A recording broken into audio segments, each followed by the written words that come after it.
Alright, I'm doing my video now. This is my dad, George Herning. Hello. What's up? Alright, do you know what is currently going on in Syria right now? Yes, I do. There's a lot of unrest, a lot of revolution going on. That is correct. The term Arab Spring, that's what's going on. Revolution, riots are breaking out because they want to change in government, and it's also spreading from country to country. Like, it's going from Libya and then to Egypt. Mm-hmm. Do you agree, or...? I agree. It all started, actually I think it started in, what was the other country before Libya? Egypt? Well, even before Egypt, it started in... Tunisia? Tunisia. It started in Tunisia first, I believe. Mm-hmm. Then it spread to Egypt, and now it's eventually in Syria. Correct. How does this situation impact other nations, including the United States? What do you think about that? Well, I think it puts a lot of pressure on countries like the United States to figure out how to support the country, as far as, do we send arms, do we send money, how do we partner with other countries like Russia and China and come up with a peaceful solution? How do we partner with countries in the Middle East and come up with a peaceful solution? The pressure comes from only those economic pressures, and other pressures only last for so long, and then the real pressure of when do other countries actually exude force and try to stop the revolution and stop the innocent people in Syria from dying. Right. Well, I say that, like, if they attack or, like, fire against Turkey, we have a pact with Turkey because they're in the United Nations. NATO? Yeah, and we have to support them. So if they get attacked, we have to support them in battle. So that would not be bad, because then that would start a war. And, yeah, we're obligated to support them if they do get attacked. What is the national interest of the United States and or other members of the UN regarding the crisis in Syria?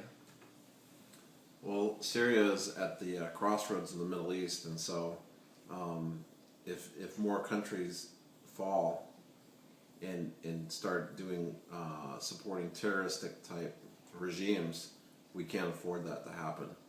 And so that's, I think, from a political interest perspective, the United States and all of its allies have to stop that. Plus, just from a moral and ethical issue, we can't have countries like Syria killing innocent people in their own country to support the power of a few people. Yeah, I totally agree. And I think that the United States, like, the national interest could be ideological because they want to get rid of their leader and they're imposing democracy on them. Mm-hmm. So they're, like, not forcing, but, like, imposing their views and, like, what they believe in Syria, hopefully hoping that it'll work.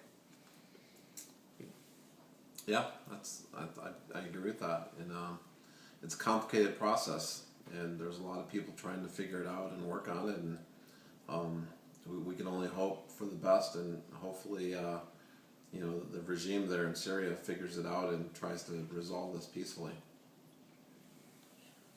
How has the United States and or the UN responded this far? Like, do you know what they've done at all or anything?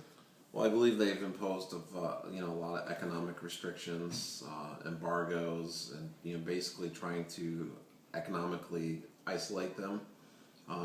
They've always, that's not the step one, but it's probably step 2 or 3. The first steps were to work with their ambassadors and try to talk to them and say, hey, we don't necessarily agree with what you're doing. How can we work with you and resolve the situation? I think they tried that first. It's called diplomatic negotiations. Mm-hmm. Now they're doing embargoes and economic stipulations and stuff like that. And like I said earlier, if that doesn't work, then it'll be interesting where it goes from there. Yeah, I agree. They're putting it's called economic sanctions. That's the term you're looking for. Yeah, thank you. You're welcome. And they put economic sanctions on Bashar al-Assad, which is the leader of Syria right now. And he's not allowed to buy Mercedes-Benz, which is his favorite car, so he's not allowed to have fun. Mm-hmm. and the United States is getting like more nations to not buy oil from Syria, so their economy is therefore falling down, and they're not getting that much money. Right. I agree. Thank you for the clarification on the sanctions. You're welcome, Dad. Okay, for some background knowledge, do you know who Muhammad Morsi is?